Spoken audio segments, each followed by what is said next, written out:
Welcome back to the European LCS, guys and girls, where we're joined on the analyst desk by Meet Your Makers, Yamato Ken, and Sheepy, of course, still from the Unicorns of Love, and our very own Martin the Fisher Lunga.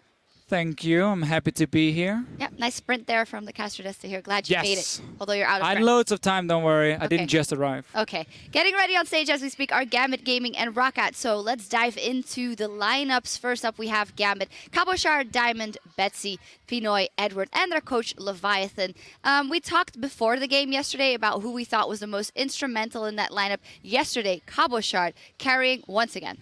Yeah, for me, Cabochard and Gambit as a team have been doing really well, and I like the focus they put on Cabochard in the laning phase to make sure he always get ahead, because when he plays like Kennen, he's so good at team fighting, he's so good at using the advantage, and I want to know from you guys, especially you, Yamato Ken, because you said Visichachi and Odo Amne were the two best top laners in Europe. Where do you see Cabochard ranked, and what is he missing to get up there? Cabochard actually complained about my ranking yesterday, just PM'd me, but I would actually place Cabochard in the top 4 area because I think his lane phase is really, really strong. But in terms of team contribution, like, for example, Huni, he roams mid a lot. He hasn't really grasped that yet, but I'm sure at the end of the split, he's going to improve that because he has to mainly focus on that. In the interview, actually, he said top 2 himself. I think Trevor was it that asked him. Sheepy, what for you has been the most impressive about Gambit's run outside of Cabochard, or maybe it is even him you think is a strongholder? I was really impressed that Diamond pulled out the Sejuani. I think that's a really favorable pick for him. He plays really well around it. We played against it also in scrims, and he always seems to perform really well on it and contribute a lot for the team. The ultimate is just... I think he's one of the only players, only junglers who can utilize it like this. Sure. Who can pull it off. Yesterday, Yamato actually brought it up, the Betsy-Nick discussion that could be going on in Gambit. We don't know if it is, of course, but Betsy has been performing very well. You guys as coaches, is that something you guys would want to maybe bring up or start to think about, or is there more to think about in that situation, Cheapy? I think that always roster swaps are something that is very hard to assess, like how exactly will it affect the team, because if you're performing very well in 1 or 2 weeks, that is not really a perfect assessment of how things will go. In general, it's hard to guess how things work with like team mentality, how people are working together, how people just feel being together in the game for a longer period of time. And I would, in general, just think that roster swaps like this should be grounded after a long period of time, and if they are very big mistakes. I would actually say that there's nothing negative with having Betsy. Even if they bring NIQ back, there's going to be some pressure on him, because a problem in the West has been that players feel very safe in their position and stop caring and stop trying to improve. And with this kind of pressure on him, he can only improve. Very good assessment, I think. Their opponents, of course, in this one for Gambit are ROCCAT. Taking a look at their lineup, Overpow, Jankos, Yukdok, Woolite, Vander, and Ducky. They had that great win last week, and then they reverted back to their old strategy. They picked a late-game AD carry for Woolite. It seems kind of going back to something you don't need to go back to. Yeah, I'm not sure what the plan was for ROCCAT yesterday. They also really misplayed the team fights, took some bad Dragon trades or bad Dragon team fights in overall, and for me, ROCCAT as a team, I don't think they have a playstyle, and I think that hurts them. They try different things every week. Sometimes it works, often when they can snowball early game like we saw against Elements. And then for some reason they just randomly go back to the late game style. And whenever ROCCAT goes late, they end up losing every single time they've gone late game. So I really don't think that's the playstyle they should be using. But I'm not sure how ROCCAT is thinking. Like, you guys as coaches, when you look at ROCCAT, I mean, what do you see? What's the problem? Well, on paper, if you just take a look at all the players, they have a star lineup, for sure. Nuktak, Woolites, and Jankos, of course, very, very good players. And it is kind of surprising how they've performed so far. But I feel the main issue is that they struggle to gain advantage without the enemies making mistakes. Usually they just win games because of the enemies not doing anything, and relatively, like in mid-game, in early game, they are relatively passive, and which is really surprising because of Janko's playstyle in the previous splits. Yeah, and I also think that ROCCAT overall has this lineup which was really reliant on we are very, very strong at the time period, but EU as overall has so much improved. Their teams showing wins where you didn't expect them, and it just shows you that how competitive it's become overall. So I think that this is also hurting ROCCAT, that they are just underestimating going into the week, sometimes saying we are expecting us to be first and second. They should more focus on the game, and that they focus on how do we actually win and where are our strengths, and just take it from there or not. Yeah, that's something we've heard echoed from a lot of people. The skill level is just going up across the board, and you can't be left behind as ROCCAT. It's time to see if Gambit, though, can keep their streak alive as they continue their run for the top of the standings. So let's send it back over to the caster desk. Thank you, Shocks. Now tagging in on the desk for the last 2 matches of the week is, of course, Trevor Quickshot Henry. How you doing, man? Yeah, very good. Looking forward to the games. And I completely agree with what Sheepy was saying on the analyst desk. We were discussing at the beginning of the previous match how the average level in Europe has all gone up, and everybody is just bringing a smarter, more strategic, more tactical play style to the European scene. Yeah, we'll see what this game brings to the scene right now as it loads up into picks and bans. Gambit Gaming taking on ROCCAT. Yeah, and in this particular matchup, it's going to be Gambit that's on the hot streak. They are the favorites by a large margin, 6-0, undefeated. If they pick up a win against ROCCAT, it will be 7-0. And traditionally, seeing Assassins banned against NukeDuck, that's no surprise. Yeah. On the other side, Gambit, they have an assassin of their own. Betsy has just had a monster performance. 2 games out of the 3 he's been on this squad. We will see how that goes this game. Caston, Nidalee taken off the board for ROCCAT on their side. Gambit taking their time with the last one. So we'll see if they want to go for a first pick Zed. It's something that we have seen a few times. It is something that Betsy performed on very well yesterday. And I was quite impressed with how he carried himself on that champion, despite having a few questionable engages here and there. But overall, it was very well played. We did also see Morgana, very high priority for Gambit. They first picked it against Copenhagen Wolves yesterday in a game that Gambit ended up coming out ahead. And with the 2 jungle bans, it also makes some questions. What do they want to run in the jungle?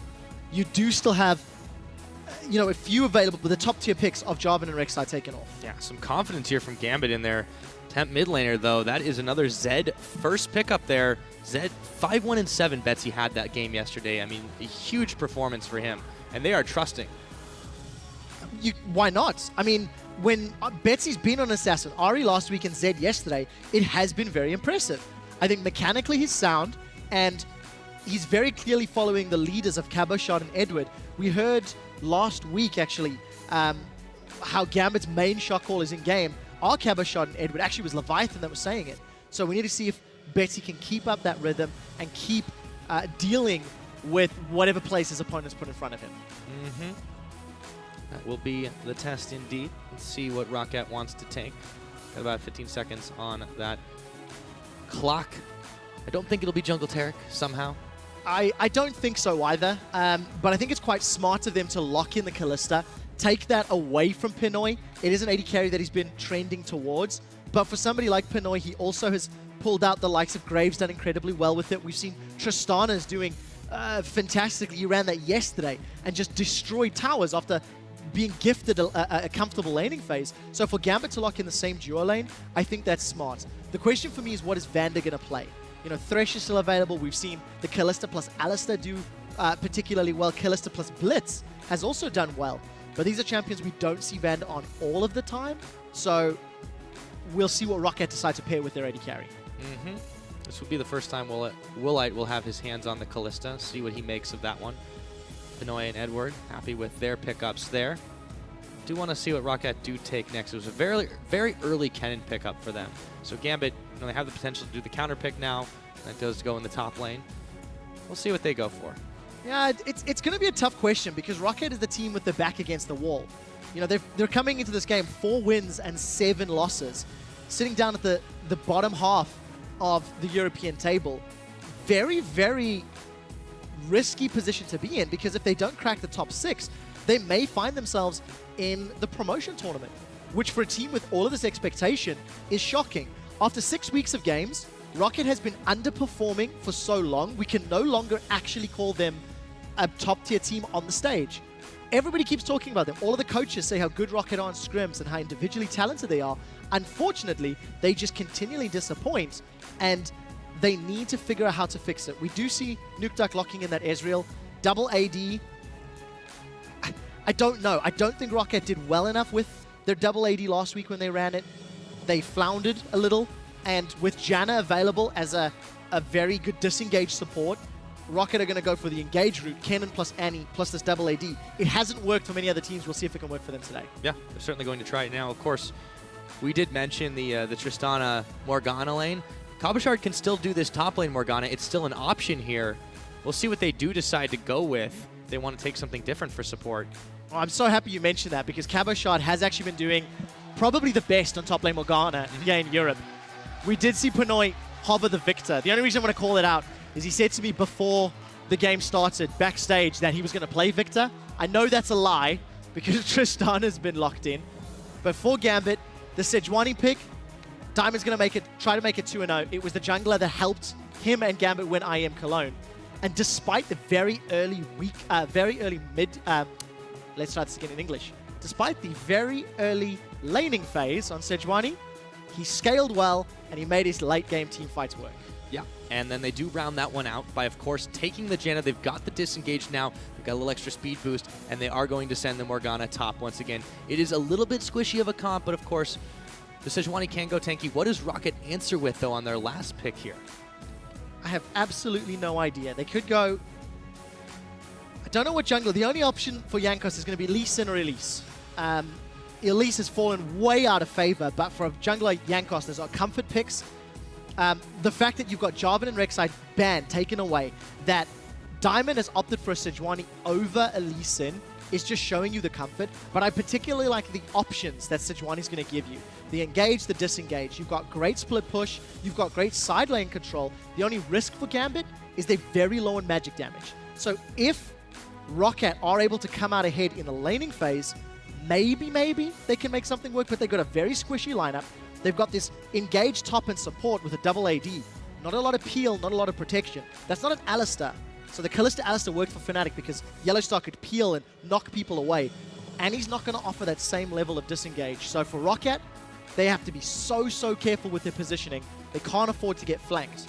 And if they do, the damage dealers on Gambit will take them out. Yeah, it's a really tough proposition to be forced into in that regard. I really feel like Gambit, they played the pick and ban the way they wanted, and ROCCAT played the one that they expected Gambit to have. As the coaches, they shake hands, they walk off stage there. I really think that ROCCAT are trying to outplay opponents and not necessarily play to their own strengths, and that could be a problem for them. It could be. On the other token as well, if they've gone for comfort picks, if they've gone for things that they've been practicing and at home scrims and in solo queue, the comfort factor could help them out, but it's so important this laning phase. Yep, you've heard those calls now. It's time for you to make one of your own and let us know who you think came out ahead in the picks and bans. Tweet over at LOL Esports with the hashtag GMB win or ROC win. The crowd is hyped for this matchup. Gambit Gaming, 6 wins in a row. Can they make it 7, or will ROCCAT derail the hype train? Let's find out. Well, I think Gambit have got the tools to deal with ROCCAT. Janna is so powerful at getting rid of the Annie threat as well as the Kennen threat. On the condition that Gambit do not get insta-gibbed from a engage, you're instantly going to peel them away. All right, well, as we get into this one, let's hear what Vander has to say on what ROCCAT has been dealing with so far. I have big experience playing bot lane, Woolite 2, Nukeduck, and Jankos, and Overpool doesn't have that much experience of the role, so I think it's easy for enemies to catch him off guard sometimes, because he still has to learn a lot of things, right? It's not that easy. I think that's a fair point to say. Vander discussing how Overpower's still learning the role, and it's true, we've seen Overpower had good games, we've seen Overpower have questionable games, but on Kennen, a little bit safer, a little bit of an easier laning phase, so we'll see if he can get himself off to a good start today. Yes, we will see that indeed. This time on that Kennen matchup against Cabochard's Morgana. It's yet to be seen if we're going to get lanes the way we want them because, of course, Edward's actually backing away on the top side. A lot of warding here by ROCCAT to try and spy out what they can and get the lanes the way they want them. Yeah, for ROCCAT, I think they're probably looking for the 2v2.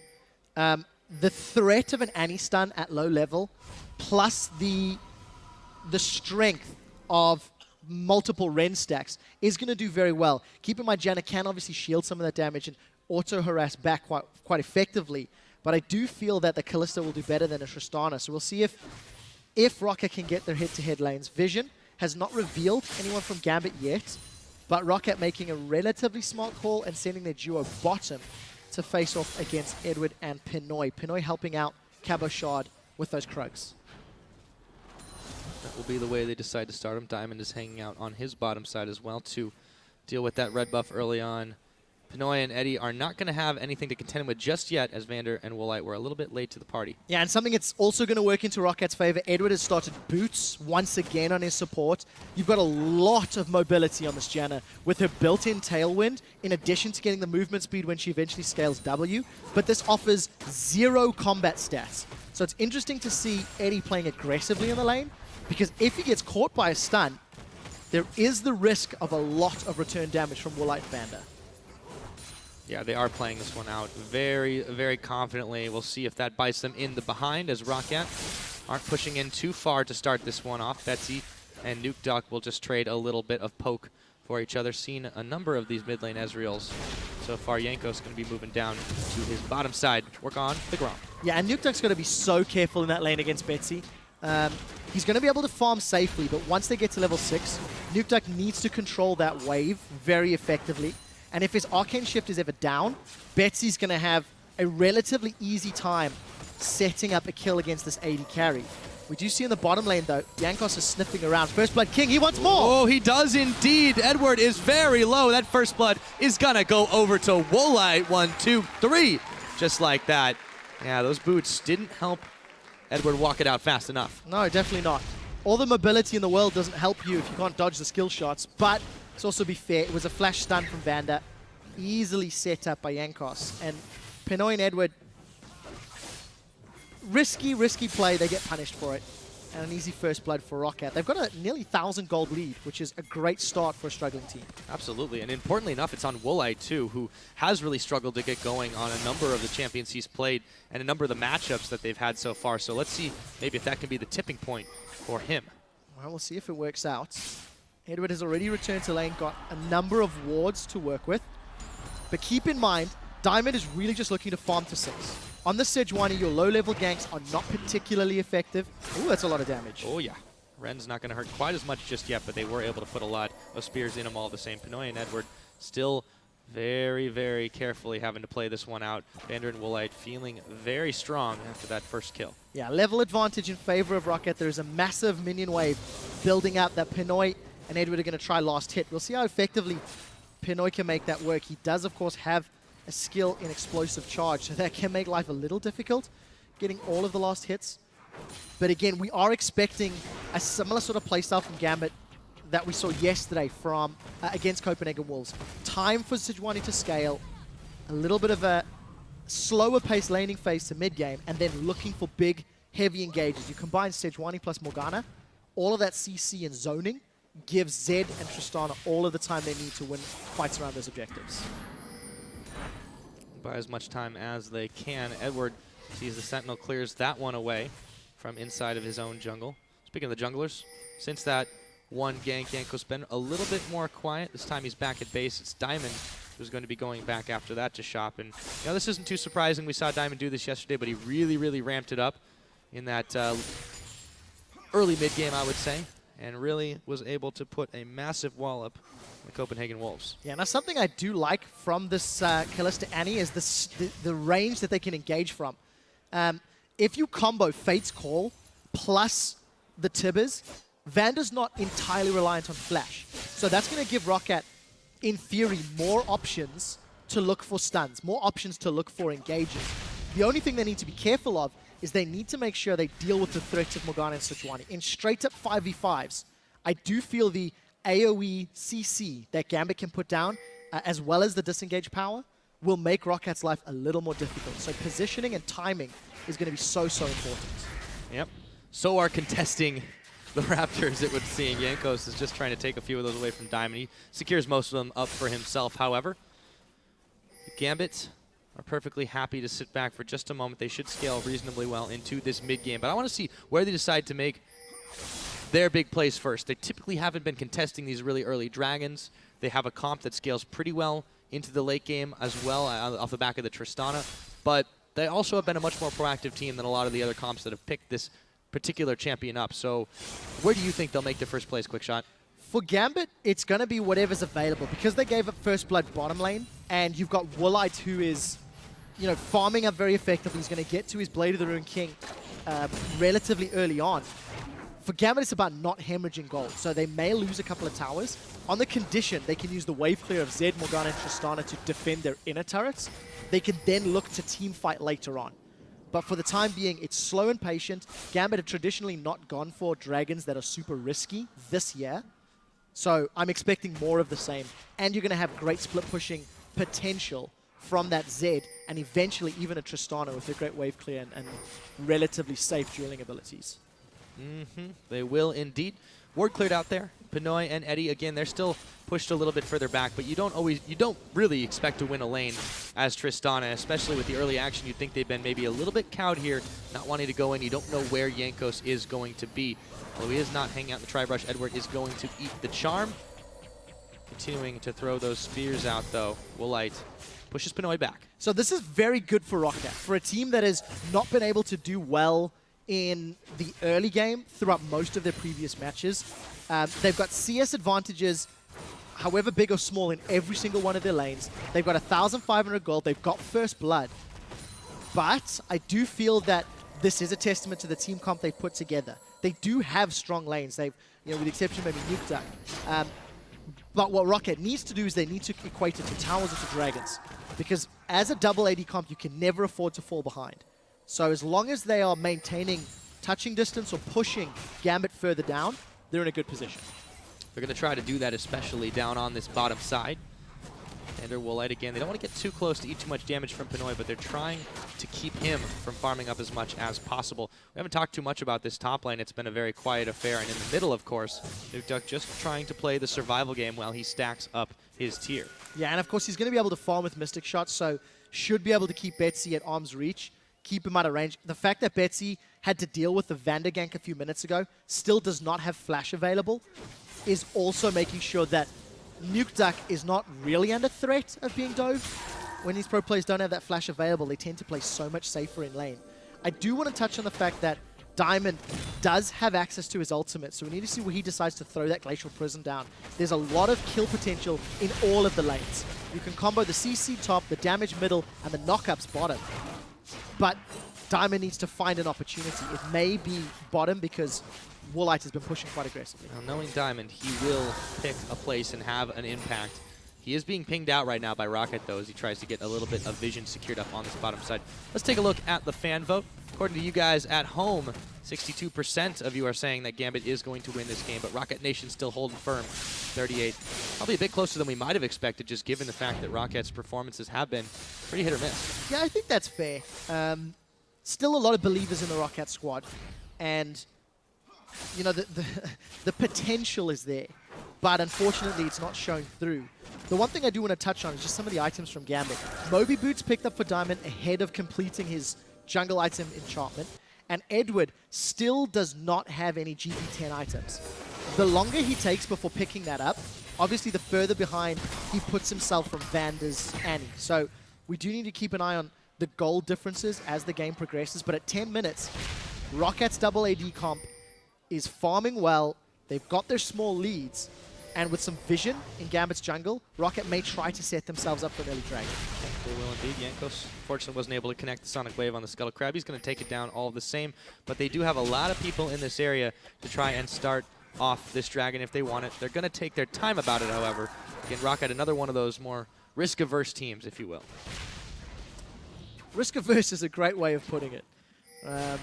Yesterday, ROCCAT just simply gave up far too many dragons that they lost the game. You can feel they've definitely learned from it. All of those vision wards placed down, stealth wards rather, is going to allow ROCCAT to make a play on the dragon if and when they feel they've got the advantage. It is now, but there is a ward here from Gambit. The problem is Diamond is very, very far away. So Diamond most likely going to give this one, Gambit rather, going to give this one up uncontested. And ROCCAT, again, they're doing everything right. They don't have pressure on towers, but it's not necessarily the end of the world. They're looking for item breakpoints, and then they can group up and really hammer down towers quickly with two 80 carries. Pao was able to rush his way away from the Dark Binding. Yeah, again, we haven't really touched too much on this top side. It's just a pair of needlessly large rods, really, for the two of them. It's been kind of a farm fest in that regard, and the junglers haven't gotten involved. And why would you really? And of course, as I say, Diamond is going to start moving up there. They're pinging out to see if they want to try to burn something on Overpow. Diamond, they know there's no vision here because there's a pink ward. He's going to take his time about it, and he's actually bringing some friends to the party here. Edward on the roam as well. Let's see if they can get him caught under the tower. Here comes Diamond, reveals himself. Overpow going to burn his flash right away. Here comes the big Koro. And they're going to go and throw the Glacial Prison. Oh, the minion was able to block out the Dark Binding. Overpow, they've committed so much to this, but they really want to pick up the cannon, and Diamond does. So Gambit commits a lot of resources to that kill. Does it get them a tower, and what does it cost them? The rest of ROCCAT are responding down on the bottom lane. Pinoy may be in trouble if he sticks around, but wisely, he's backing. So Gambit get themselves on the board, and they should trade towers here. It looks like Cabochard is pushing, so we'll quickly track on who gets those objectives down. He's denying the minions too. That's a good move from Cabochard. So Gambit, they get the tower trade. They get the 1 kill. Trade in their favor just slightly. So yeah, even as far as towers are concerned, the additional kill means ROCCAT obviously come out in a better position. The problem that Gambit have, Pinoy's going to take longer to scale up. He's down 30 CS to his opposite number. Blade of the Rune King is already finished for Woolite. Man Immune has been finished for a few minutes of stacking for Nuke Duck. And Overpower's going to be working his way towards this Hourglass.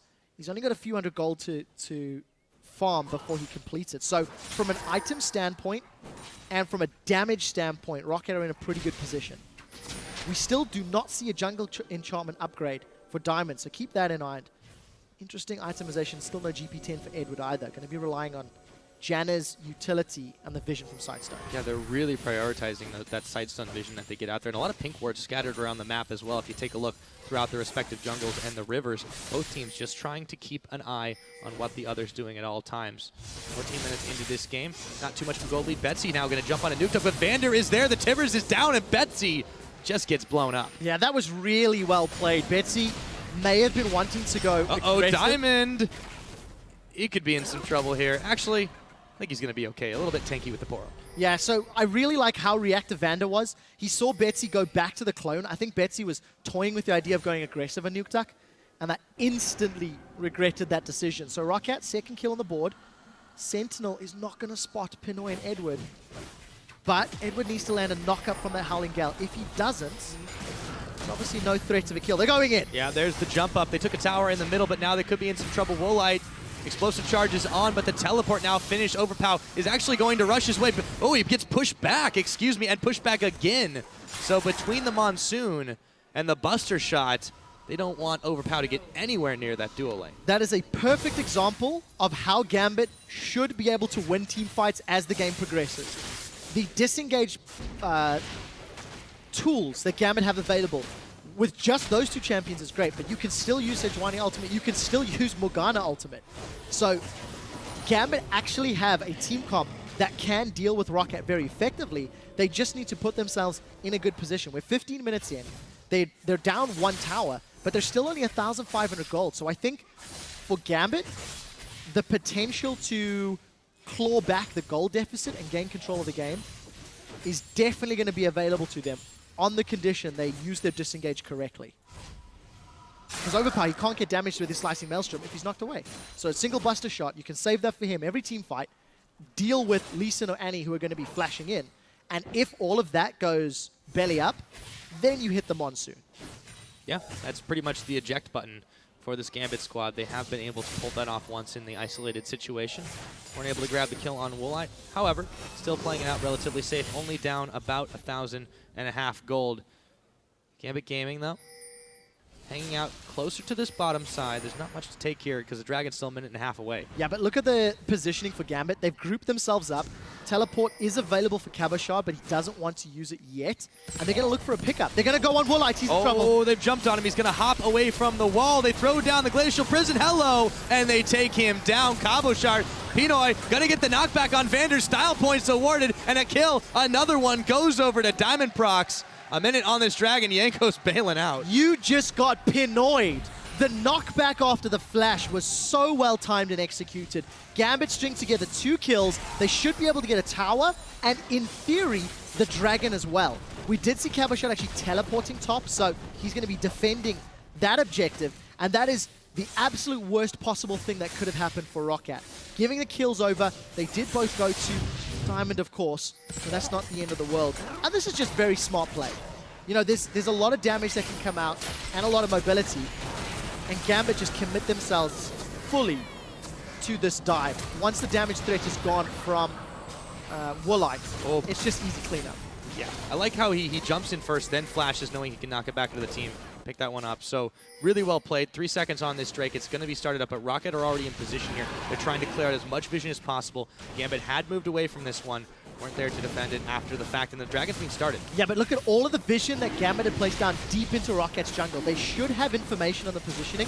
They do, however, get themselves caught out. So deciding not to pick the fight, it's not the end of the world. We have seen teams give up Dragons as long as they can get presence elsewhere on the map. And look at what Gambit have done. They've pushed into the top tower. There's vision in the blue side jungle, red side jungle. Gambit have got tools to create a series of plays, despite the fact they gave up Dragon, but they need to make use of the vision. It's what Gambit did, Giants did not do earlier today. So let's keep our eyes on what Gambit decides to do with the information they'll have ahead of them. ROCCAT themselves have been trying to keep quite a lot of vision in this game. Betsy down on the bottom side, waiting in the brush ever so patiently, but there are so many members of ROCCAT here. He may want to just stay hidden. He's actually going to bail out, get to the safety of the tower shield, clear the waves as they don't want to press on in with the Zed. Don't know where the rest of them are just yet. No, not this time around. We did see the minions moving towards Betsy, so he's actually going to clear that ward out. No trinket upgrades yet for either team. And that gold lead that ROCCAT had built up, obviously all gone. You see a few minutes ago that Edward picked himself up that ancient coin. It's pretty delayed, though. Only earned himself, actually earned himself 0 gold thus far. Yeah. So, from the looted minions, rather.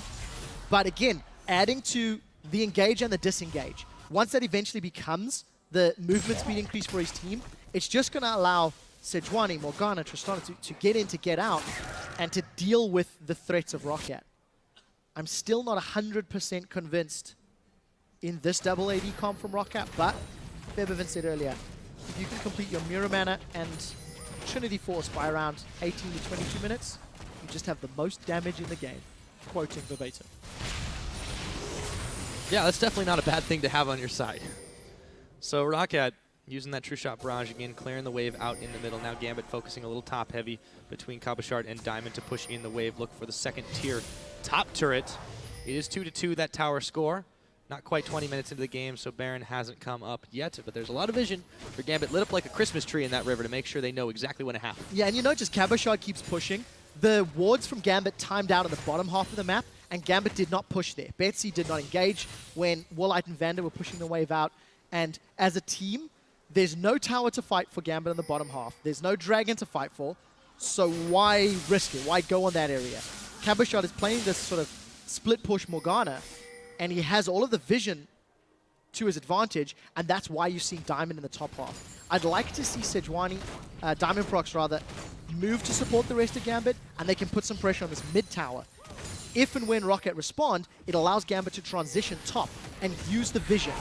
Right now, there's no wave clear. This should be an easy kill. Yeah, no, this is nice to be able to push in the tower, but they do back off away from it. They see enough of the members of ROCCAT starting to collapse around. However, they've all bailed away from the bottom side, so now Betsy should be able to push in, but he wants to have the call of his team here, see if they want to go for a flank. I don't know. Pinoy's not here. This is going to be kind of a tricky situation. It's so weird. Gambit don't have the vision on this half of the map, and they decide to push into it. It's a little weird. Oh, that was stolen. Oh, Betsy. Wow, that's not the first time he's done that either. We saw a few fancy moves yesterday. Yeah, well played again. Who needs Smite? No, definitely not. And that's a good pickup, especially because of the fact that Nukedog wants to be spamming those abilities with Ezreal over and over and over. So not only is it obviously beneficial for Betsy's split push strategy, it's weakening Nukedog's overall power. I still think it's a little odd from Gambit. They had a great push up middle, and they decided to go bottom. Yes, Betsy was split pushing, but there was no vision to work with. And all of those wards that Gambit had invested in the top half of the map have now started to time out and disappear. So yes, there are sight stones, and it wasn't all gold investment, but not necessarily using the tools that they had put in place to push the map. So ROCCAT covering the cleanup duty on the bottom side, but they were denied that blue buff. Still a little bit behind in the gold game now, as Gambit have come up ahead of them by about 800 approximately. Cabochard clearing out the Tormented Soil. looking to just keep pushing around and take towers where they can. Yeah, and you know what? I think for Gambit, they're going to be happy playing for the late game. Eventually, it's going to get to the point where Diamond's going to have enough armor and most likely going to grab himself a Thorn Mail that he can deal with anybody. Tristan is still going to scale particularly well. She's not necessarily as big a super hyper carry as she used to be, but still is going to be able to outrange Kalista, is going to be able to disengage. So for Gambit, the game's playing into their favor, and we are seeing a slightly less impactful ROCCAT than yesterday, but now Betsy's in trouble. Yeah, he could be. He throws down the death mark on Jankos. Actually, might be able to get him in just a moment. The death mark is gonna pop, but not before Jankos takes him down. In a 1v3, that's the best thing that could happen for you, though. Bar none. What else can Gambit take from this? There is some wave clear from Woolite to the top lane, but Gambit finally going to take out the middle turret. Oh, and Cabashard's pushing top. So Gambit should push top. Oh, those fans are hype, man. A lot of love from the Irish fans down in the front of the squad. For this Gambit gaming team especially. Schluncher to you all. Cheers in Gaelic, of course. Ah, thank you for that. There we go. I just realized I lost. I'm just sitting here. I just realized I lost 80% I have no idea what's going on anymore. I probably butchered the pronunciation, though. That's okay. Quick shot. Everybody gets a few. Hey, no, they love it. Turning back to this one, we've got a dragon in about 10 seconds. You can see Gambit making moves for this. They've got the map control, but this is easily sighted out. There's so many wards here for ROCCAT that, you know, they've got eyes all around, but the thing is, they're looking pretty strong all the same. Yes, they are. Now, as long as Gambit don't get hit up by a multi-man Tibbers, which they cannot do because Tibbers and Slicing Maelstrom are not available, this means that Gambit have got more tools to win a team fight. And look at Diamond. He wants to throw Glacial Prison from the side, but ROCCAT have found him out. Yep.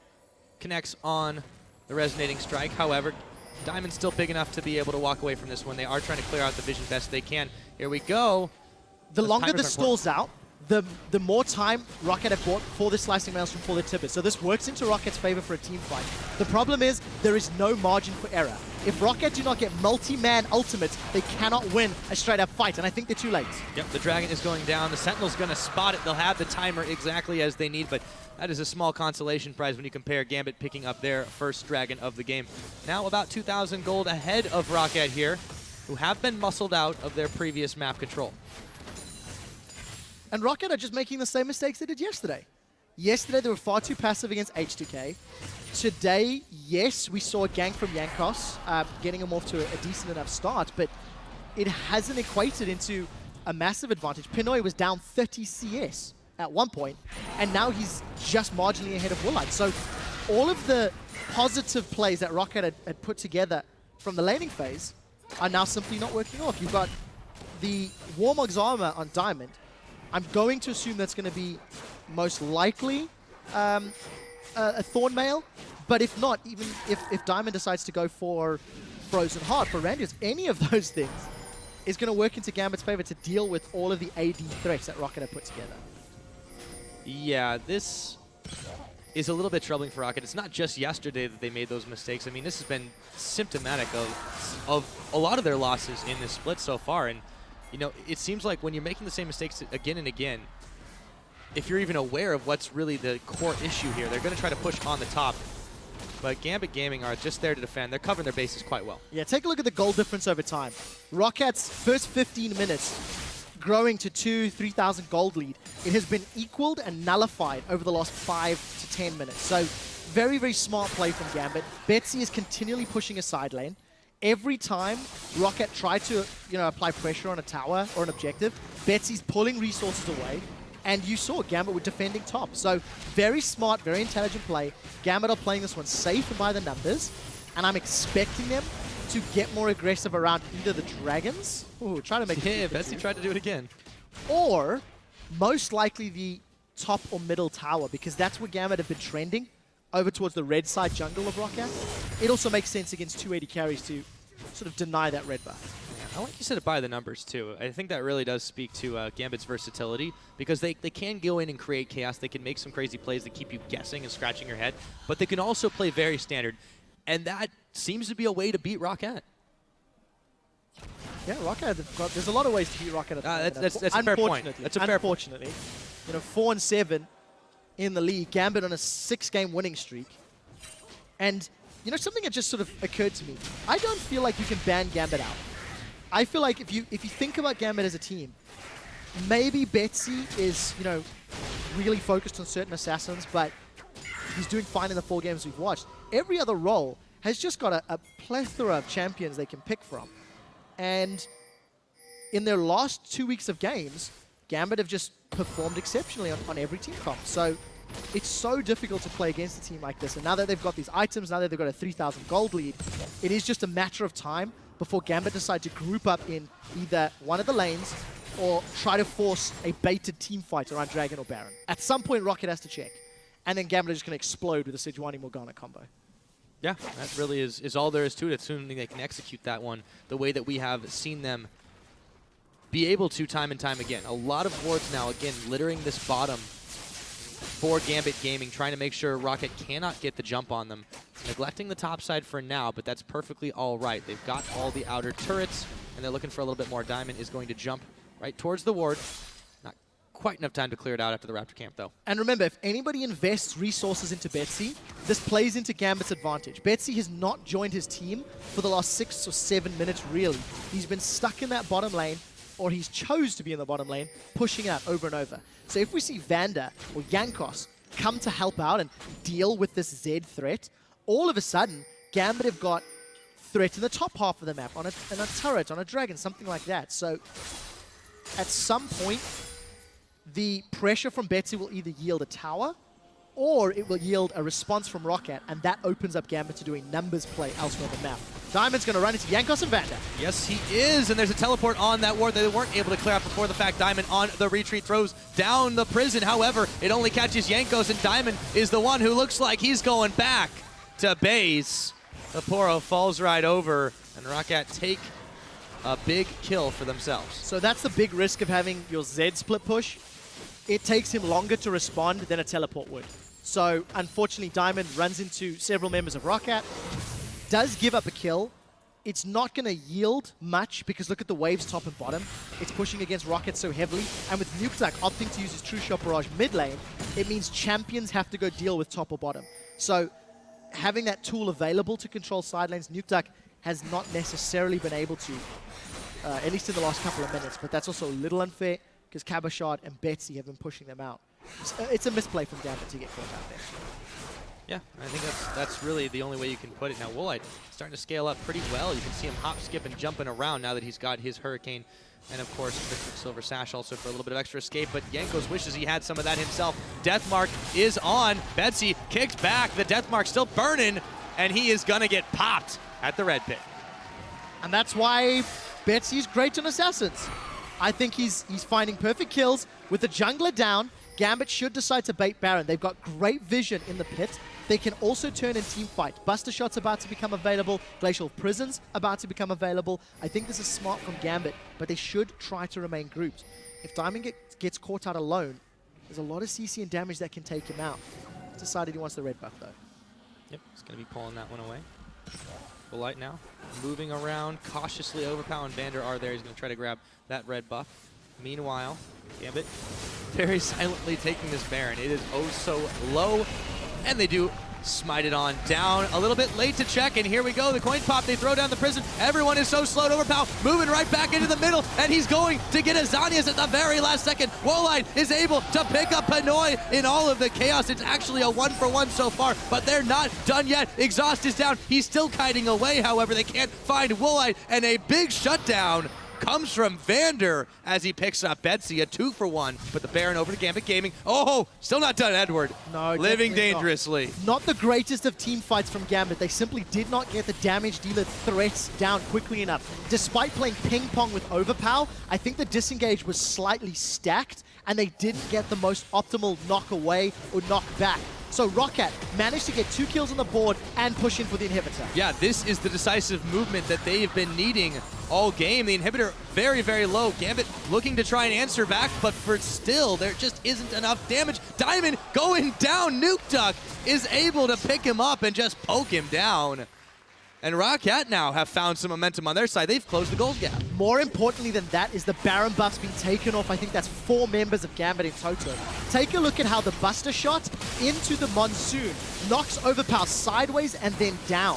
Pinoy needed to have gotten rid of overpowers Kennen, I think, much earlier, that would have allowed Gambit to focus down Woolite. Because of the fact that they layered or stacked their disengage on top of one another, it allowed Woolite to just quite literally hop through the entire Gambit team, winning the team fight, setting up the play for the inhibitor. And then I'm just going to quickly double-check Gambit's members. Yeah, Cabochard's the only one with Baron as well as Edward, so 3 of them down. We'll see if they can use that to push the other lanes where there's no super minions. And in case you were wondering where exactly the Dragon did go after the fact, ROCCAT was able to pick that one up. You see it flash on your screen. That is number 3 for them, so they'll have even more mobility to kite around this Gambit squad. And yeah, 1,000 gold difference between these two teams. Now the Baron buff's only sitting on 1 member of Gambit for the next couple of minutes. 2, excuse me. Yeah, ROCCAT are still going to be in pretty good shape if they can control where Gambit are going on the map. I think that 5% movement speed for ROCCAT is really massive. If they are able to kite around the Dark Bindings and try to dodge the Glacial Prisons, that's how ROCCAT can win these team fights. You can see how quickly they can move around a map and take down towers. But for Gambit, they need to deal with the supers in the middle lane as well as the side lanes. Bottom is pushing towards Gambit's base. ROCCAT have got a numbers advantage in the top. So you've got this sort of paused button while Gambit wait for those super minions to stop spawning in the middle. It's not often you see the Baron empowered minions being the ones that are shoved back, but ROCCAT have done just yet. That they'll be able to back and keep themselves in a good map position here. 33.5 minutes into the game. They've started to grab control of this map themselves. Still quite a lot of wards on Gambit's side of their own, really, but that hasn't yielded them much up here. No, not for the time being, but a big pickup from the previous team fights is Diamond completing that Thornmail. He got it around 32 minutes. So if Diamond is able to jump onto the front line and try to keep Nukeduck or Woolite busy, it should allow the rest of Gambit to try and focus down one of the 80 carries. The problem for Betsy, with 2 QSSs, his options for Deathmark are lower. So for Betsy, he needs time to get multiple auto attacks and multiple spell costs off to take a target down. So we'll see, again, whether or not Betsy can do that. He's 3 for 3, he's managed to burst down a few, but obviously this QSS is going to make life more difficult. Oh yes, they will. And ROCCAT altogether, you know, they've been performing individually well, but I feel like the standout performance has really just been the teamwork here. Now Woolite, can he make his way out of danger? The Buster shot was not enough damage to take him down, and now there is a ROCCAT collapse. Here comes the Kennen Overpower, actually going to bail out as the teleport comes in for Gambit Gaming. ROCCAT trying to beat the retreat. Eddie is going to throw down the exhaust. There's another shot there, and there's the bullet. They're slowing him down. Diamond in some trouble. Well, excuse me, he's causing ROCCAT to feel the burn, is what I meant to say. 35 minutes in, Gambit are trying to push this one back. ROCCAT are going to have to back away for the time being. They've got a small minion wave here, though. Yeah, but look how quickly this tower's going to drop. We saw this from Pinoy earlier. Explosive charge, a couple of auto attacks, and boom, tower secured. Yes, Woolite was able to survive the engage from Pinoy a moment or two ago, the QSS removing the debuff of that bomb, but it doesn't matter because Gambit got the objective. They did push down the tower. They should be able to tank this one up. Again, explosive charge plus auto attacks. That'll be most of the HP, but it's not going to be enough to kill it. Not quite that. So Overpow is going to, with the rest of the team, force Gambit back. As tanky as Diamond was, they've got to deal now with these minions that are pushing in the middle. They completely sidestepped them and just cut the corner to try and take down that tower, but now they have to pay the price for it. ROCCAT going to grab some more of that map control back for themselves. Game is still oh so close, Quick Shot. It really, really is, but I do still feel that if Gambit can get another team fight that goes in their favor, that is how they're going to just win this game out. The problem that Gambit had, and the reason that they're now lacking control, is again because Pinoy and Edward stacked up their disengage. They stacked up their knockaway. So Pinoy's just going to have a faster trigger finger to get rid of Overpower before he can get that Slicing Maelstrom into the middle of the team. And of course, once they can get rid of him, the rest of Gambit has to jump onto Nukeduck or what. ROCCAT are trying to force the issue here in the top side, but this time Gambit are ready. That wave clear just too strong, and they're going to back away disappointed. Yeah, the biggest problem that Gambit's also going to face going forward is their limited vision in the jungle or around Baron or Dragon. With a minute for Baron, a minute 20 for Dragon, ROCCAT actually have the opportunity to play the baiting game. Gambit, they do have 2 oracles. You can see they realize they have to face check their opponents, and they don't have vision control. So I really like 2 blue trinkets, and that's going to allow Gambit to negate their limited or their lacking vision. And every time Gambit are pushing these waves out, I feel they have to have wards in the inventory. There's still slots available, and I'd like to see them placing more wards down. Otherwise, they run the risk of getting caught out. Yeah, even with that double Sightstone, investing in wards is never a bad idea. ROCCAT going to be roaming heavily together here. Overpow's not quite there. Nukeduck has really been getting off a lot of these pot shots, and that's what made Gambit think twice about some of these engagements. Yeah, but look, that was what, 2-3 auto attacks and a Mystic shot. Diamond did not lose a whole lot of HP. It's true. So yes, Nukeduck is getting damage off, but it is against a Warmog's Giant Spell Thornmail. So Diamond just needs to run interference. He just needs to pull people away. Vision is being cleared out around Baron, which is just about to spawn.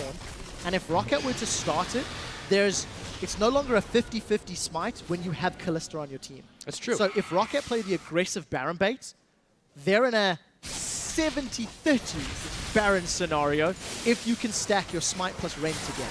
Well, I'm not going to attempt to do math again, but ROCCAT definitely have the advantage in that regard. Diamond is going to be wandering into the Baron pit. I don't know why he doesn't throw down anything to sweep it out.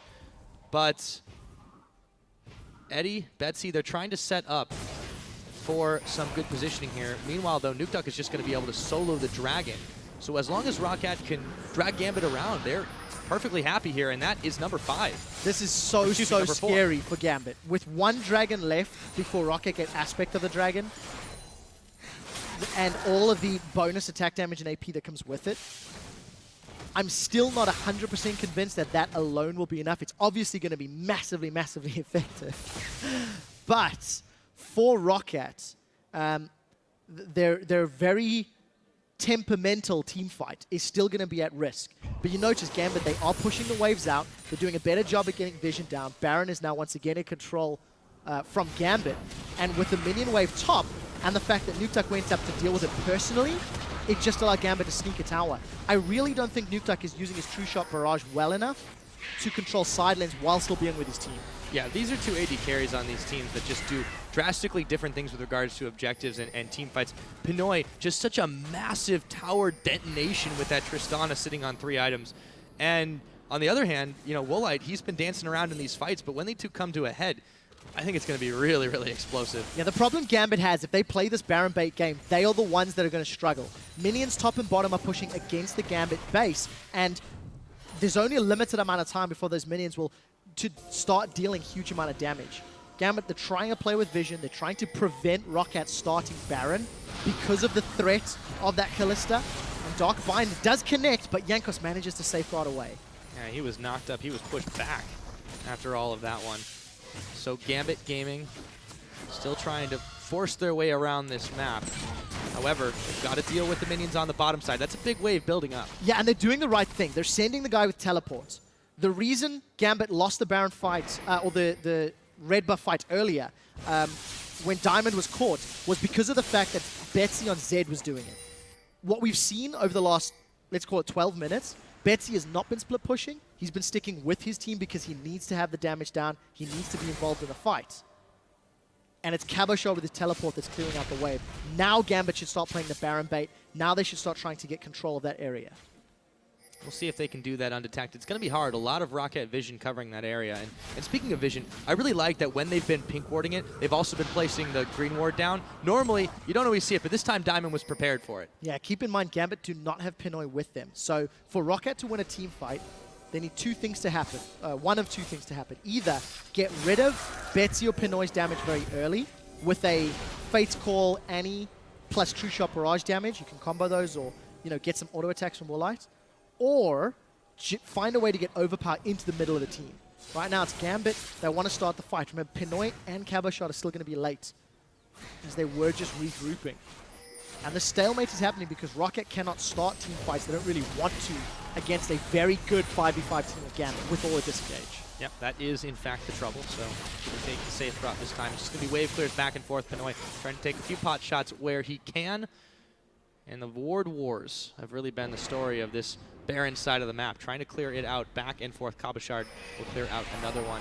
They're actually going to go ahead and start this Baron. This is really risky, but if they don't side it out, this could go over very well for Gambit. Yeah, keep in mind, if ROCCAT group up, the disengage and team fight from Gambit could be strong if they get a multi-man CC. You can see that Diamond is looking for a Glacial Prison to connect with.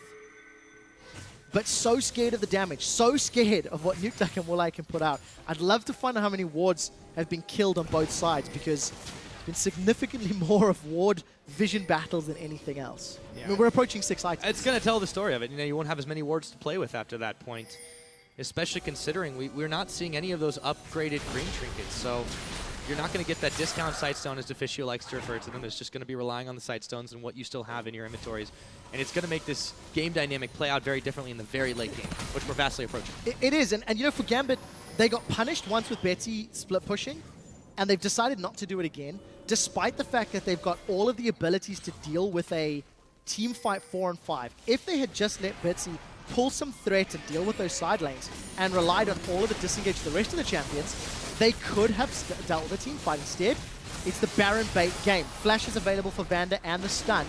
This could come down to a 50-50 smite. They're going in! Well, you mentioned that has not necessarily always been the way to do it. It's going to get picked up, but Betsy had to secure that one. Jankos burning away, but he finally is able to live after they just knock him away. And Gambit, by the skin of their teeth, pick up the bear and get out alive. Yeah, the AD carries from ROCCAT did not necessarily commit fully to that fight. Jankos, he pulled Betsy away. It was actually Betsy that got the last hit, I believe, right near the end. But what can Gambit do with Baron? This is the second time they've got it. They're going to be the ones that, again, lose an objective after securing the Baron buff. Facial Prison available for Diamond. He may want to go in and see if he throws it out. Decides against it. You can kite for days with that Kalista. Woolite is proving to Diamond right now. He's going to get distracted by the Tivers. For just a minute, 30 seconds on this Dragon. Gambit cannot afford to give it up. Aspect of the Dragon is available for ROCCAT. This is going to be their 5th Dragon, so I think it's smart of them to push out the bottom lane. What they need to do after this Dragon is secured is split push. They have to push the side lanes. It's very, very clear waiting to group of 5 is not yielding results because Gambit have not found members of ROCCAT to jump on. Oh, you got to be careful, Diamond. He's going to get the black shield on, but ROCCAT are going to back away. And you're right, it's such a tense situation for both these teams. Gambit cannot give up this Dragon, but they have to get back and defend their base, and there's also minions in the top.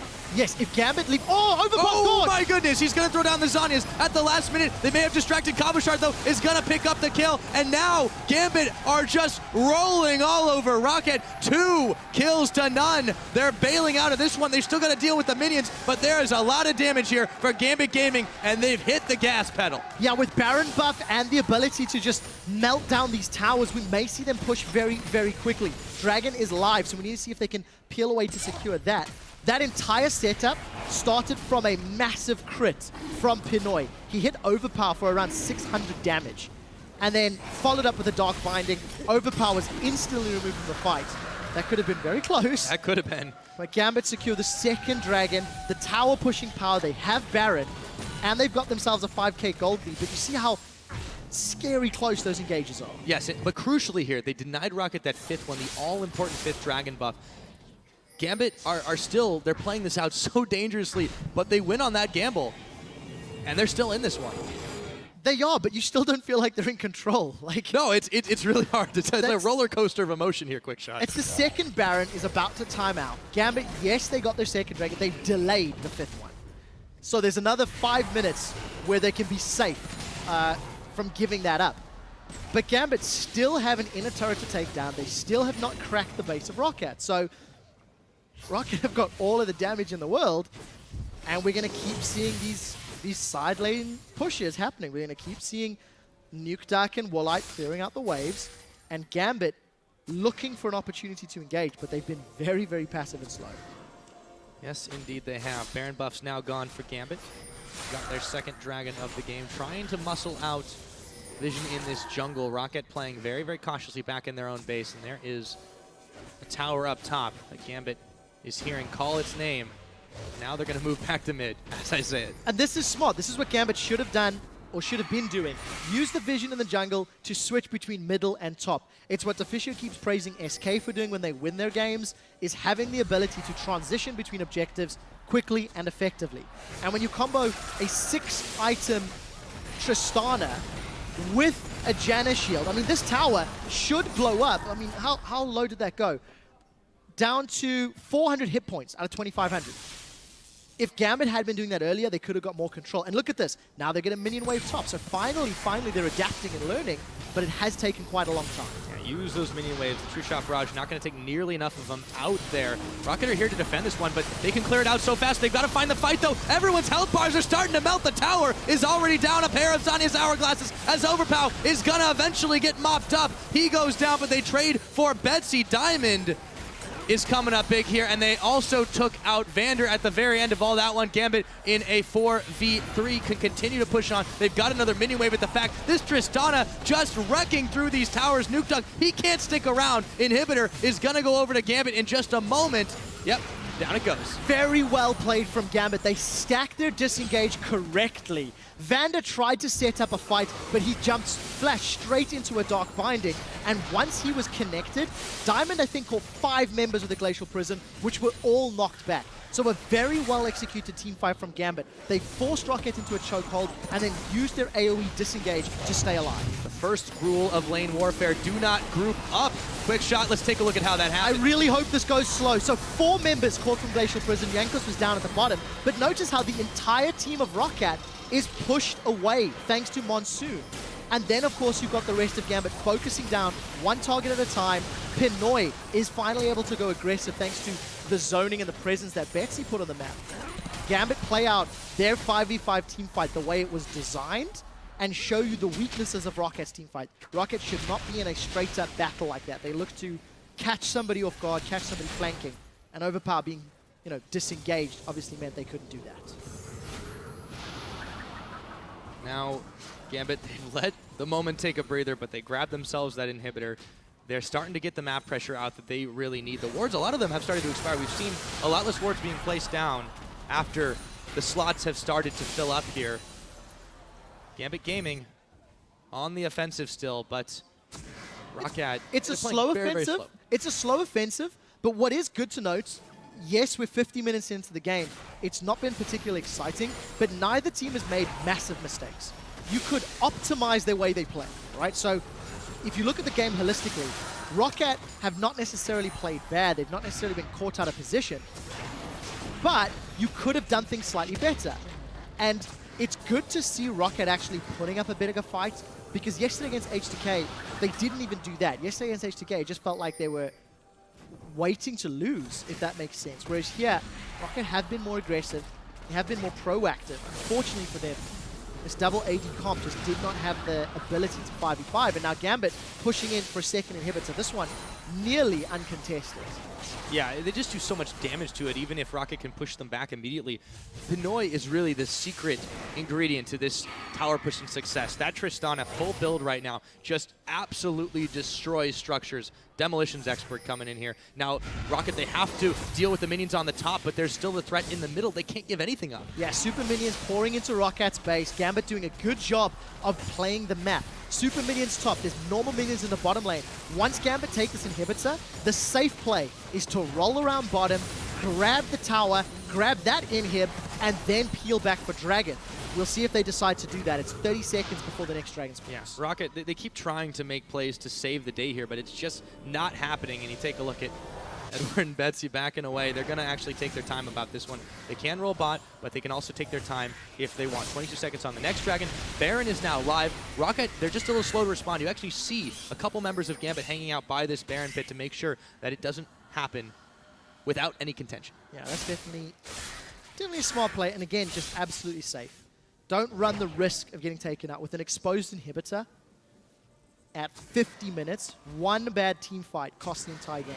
GA has picked up for Betsy. Super minions in 2 lanes. ROCCAT are going for broke. They want Aspect of the Dragon. They absolutely need it at this point to save the day, but they're not going to get it. Diamond stealing away the buff. ROCCAT in so much trouble right now. Gambit Gaming, they are trying to run the play, but no one for ROCCAT has actually gone down just yet. Cabochard, Betsy, they've gone down. Nukeduck is going to be the one. However, they have to get back and defend their base. Vander, he's going down a double kill. Pinoy getting the reset, going so low. Oh, a triple kill. Oh my goodness, not quite the quadra. It's gonna go over to Diamond, but still, they get everyone but Overpow looking to end the game right now. Quick shot. Finally, Gambit managed to punish ROCCAT in the Dragon Pit. ROCCAT went for the Desperation Dragon, and they get punished for it. Gambit able to spread and distract all of the ROCCAT members. Overpower is aced. Gambit 7-0. Yes, that is the ring of things. 52 minutes into this game, Gambit Gaming have come up with another win.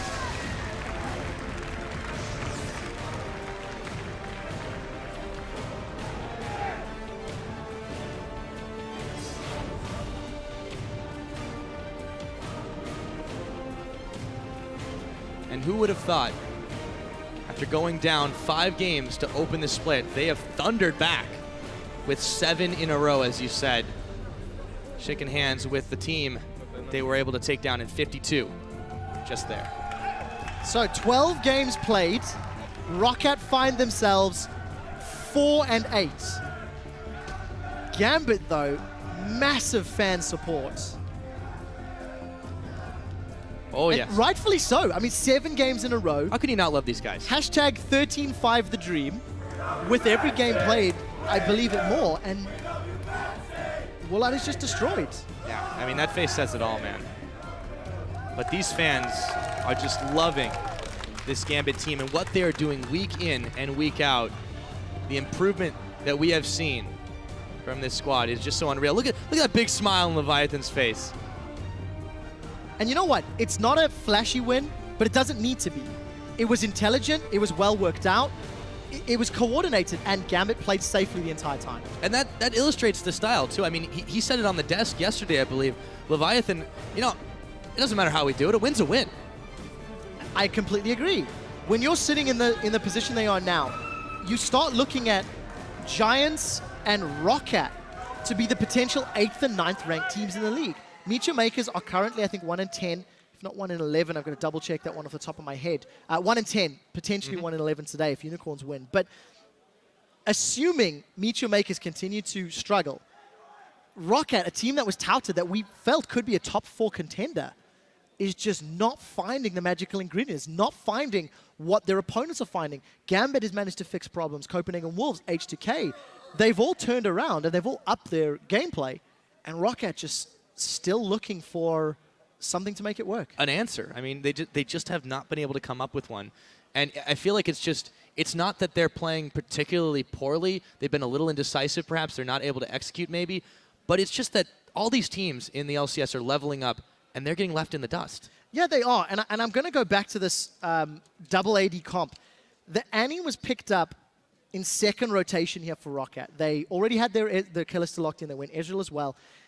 Had they taken away the Janna, the disengaged power, had they given themselves more tools to deal with Morgana, to deal with Sejuani, that could have played into their favor.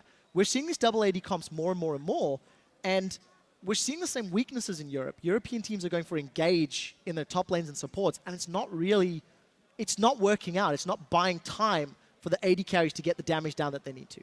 I agree. I think that is definitely shown to not necessarily be an optimal strategy in the regard.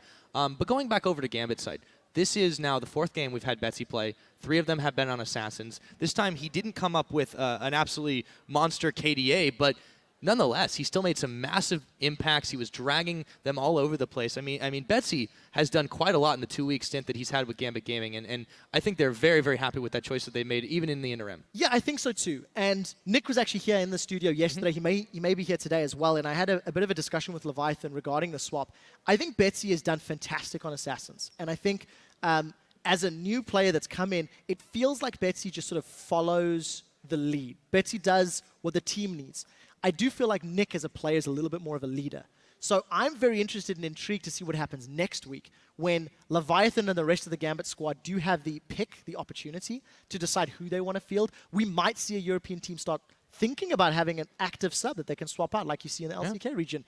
It's a lot to be discussed and a lot to think about, and I can't wait to see what Gambit decide. Yeah, definitely a lot of questions involving those ones, but the good kind of questions at the very least. Now, for a deeper dive into Gambit's 7th straight win, let's send it back to Shocks and Deficio. Thank you very much, Pyra. We're joined here by Gambit's AD carry Pinoy and their coach Leviathan after that win over ROCCAT. Congratulations, first up. That's 7 wins on the board in a row. Fantastic.